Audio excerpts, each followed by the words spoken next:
Dan ini ada peringatan, tidak boleh pelit dan menelantarkan nafkah anak istri. Nggak boleh pelit ya, ini harusnya hati-hati. Kemarin kita sudah bahas ya, di antara semua infak, ya, infak untuk jihad, infak untuk bangun masjid, infak untuk membebaskan budak, yang paling besar pahalanya adalah infak atau nafkah kepada anak istri. Besar pahalanya, melebihi infak kepada masjid. Karena itu yang wajib. Dan makanya tidak boleh menelantarkan. Nabi SAW bersabda, "Kafa bil mar'i ithman ayyudayya'a ma yakut." Cukuplah seorang suami menyia-nyiakan orang yang menjadi tanggungan nafkahnya, nggak boleh seperti itu. Ini tidak boleh ya. Kemudian demikian juga sabda beliau, "Ma min yaumin yusbihul ibadu fihi illa malakani yanzilani." Ya, setiap hari atau setiap pagi yang dilalui oleh hamba ada malaikat, dua orang malaikat, yaqulu ahaduhuma, mendoakan, Allahumma a'ti mumfikan khalafa. Berikanlah orang yang memberikan nafkah itu ganti. Wa yaqulul akhar, Allahumma a'ti mumsikan talafa.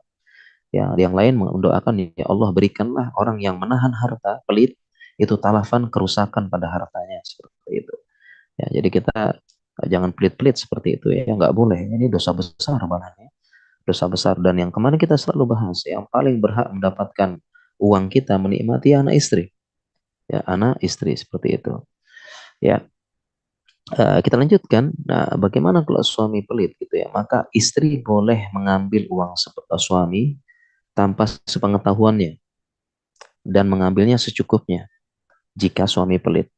Dan ini terjadi ya, bahwa ada sahabiah Hindun bin Ubah, istri dari Abu Sufyan, datang pada Nabi mengadukan, Abu Sufyan ini pelit, tidak memberikan nafkah yang cukup untukku dan anak-anakku. Apakah aku berdosa mengambil ya, tanpa sepengetahuannya? Maka Nabi SAW bersabda kepada Hindun, khudhi min amalihi bil ma'ruf. Ambil hartanya tanpa sepengetahuannya dengan bil ma'ruf. Nah, kata-kata bil ma'ruf ini ya sesuai dengan urf saat itu. Kebutuhannya berapa? Mayak fiki, yang bisa memenuhi engkau, nafkah untuk engkau, wayakfi banik, dan memenuhi banik, memenuhi anak-anakmu. Jadi boleh ya, dalam tanda kutip ini nyuri, tapi boleh tanpa sepengetahuan, seperti itu ya. Pembahasannya singkat, tapi ada beberapa hal yang perlu saya tambahkan lagi ya di sini.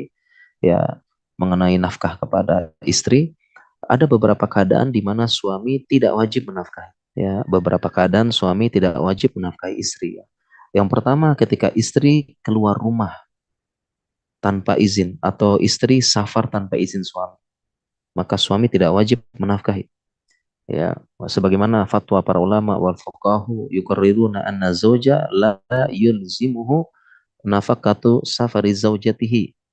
Ya, jadi seorang suami tidak wajib menafkahi safar istrinya kalau tanpa izin, seperti itu. Ya, jadi kalau suami istri, ya istri ya safar tanpa izin, itu suami tidak wajib menafkahi. Ya. Kemudian yang kedua, nusyus. Ya, nusyus, istrinya tidak patuh. Istrinya tidak patuh sama suami, membangkang dan sebagainya. Contoh misalnya suaminya tidak memberikan izin istri bekerja di luar karena sudah cukup ya. Sudah cukup suami menunaikan semuanya, tapi istri mau kerja di luar. Kemudian suami tidak izinkan dan istri membangkang tetap. Ini nusyus berarti ya. Maka suami tidak wajib menafkahi. Dan yang menentukan nusyus ini, ya ini kalau menjadi perkara ditentukan di hakim. Hakim yang menentukan. Jadi tidak boleh juga suami menilai sebelah pihak. Dikit-dikit istri nusyus, dikit-dikit istri nusyus, saya nggak kasih nafkah. Ya, padahal itu versinya dia. Ya, makanya istri boleh mengadu ke hakim. Boleh mengadu ke hakim. Nanti hakim yang menentukan, oh enggak kok, ini bukan nusyus. Anda tetap memberikan nafkah. Kemudian keadaan lainnya, suami tidak wajib memberikan nafkah istri ketika istri tidak mau melayani suami. Terutama dalam melayani dalam berhubungan badan. Ya, istri menolak, maka suami tidak wajib menafkahi, seperti itu. Kemudian keadaan suami tidak perlu menafkahi yaitu ketika sudah cerai. Ketika sudah cerai yaitu cerainya talak bain. Talak bain. Artinya sudah bukan suami istri lagi. Adapun kalau talak roj'i suami masih menafkahi. Karena sebagian ulama mengatakan talak roj'i itu statusnya masih suami istri. Ya, selama masa iddah. Ya, tapi kalau talak bain maka sudah tidak menafkahi lagi seperti itu. Sebagaimana Fatimah bin Qais ketika diceraikan suaminya dan ini sudah talak bain, ya. Talak bain udah pisah resmi gitu ya. Masa iddah udah lewat, kemudian dia meminta nafkah, suami menolak. Akhirnya dia memberikan fatwa, dia bertanya kepada Nabi, Nabi pun menjelaskan laisa laki alaihi nafaqatun wala sakan. Oh, ya, tidak ada kewajiban bagi suamimu, mantan suamimu memberi nafkah atau tempat tinggal.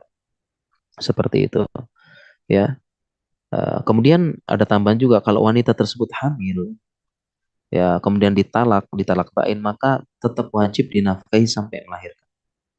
Kalau dia hamil, ditalak, ya, apapun keadaannya tetap wajib dinafkahi sampai melahirkan. Sebagaimana firman Allah, wa in kunna ulati hamlin fa anfiqu alaihinna hatta yadhana hamlahun. Ya, apabila istri dicerai dalam keadaan hamil, maka berikan nafkah sampai dia melahirkan seperti itu.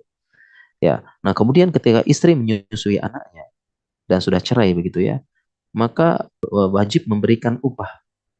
Ya, jadi bukan nafkah ya, memberikan upah kepada mantan istrinya yang menyusui anaknya. Wajib seperti itu. Ya, jadi ini tambahannya keadaan di mana seorang suami tidak wajib menafkahi istrinya seperti itu.